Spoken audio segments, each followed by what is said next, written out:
When I was 7, my father brought home a beautiful lady who gave me a box of mangoes. That day, my mother watched me happily eating those mangoes while she signed her name on the divorce papers. After that, she jumped off the roof of our building. From then on, mangoes became the nightmare of my life. So on my wedding day, I told my husband, Alan Holt, if you ever want a divorce, just give me a mango. Alan pulled me into his arms, quiet. From then on, mangoes became off limits for him too. On Christmas Eve of our 5th year of marriage, Alan's childhood sweetheart, Larissa Fenimore, left a mango on his desk at the office. The very same day, Alan announced he was cutting ties with Larissa and fired her from the company. That day, I truly believed he was the man I was meant to be with. Half a year later, I flew back from overseas, having just closed a partnership deal worth about $200 million.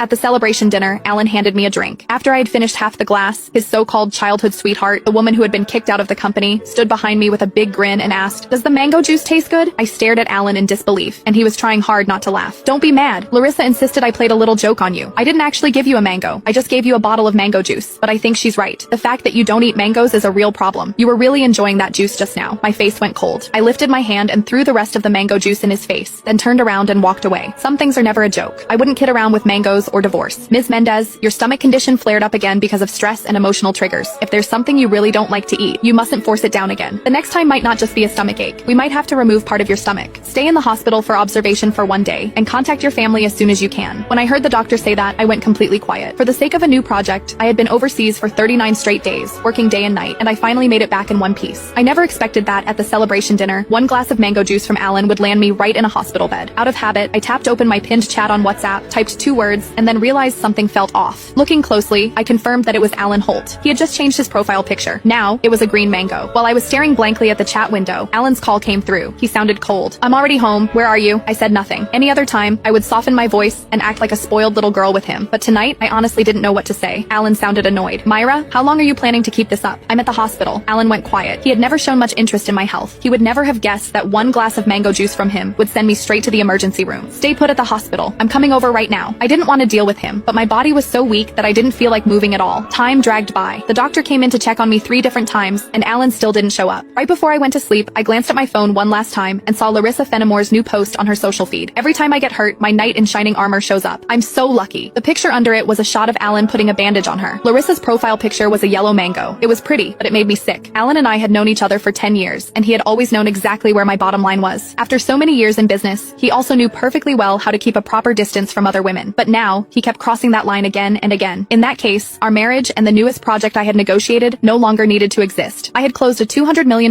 deal in West Arkan that could have changed the company's future, but at that moment, it didn't matter anymore.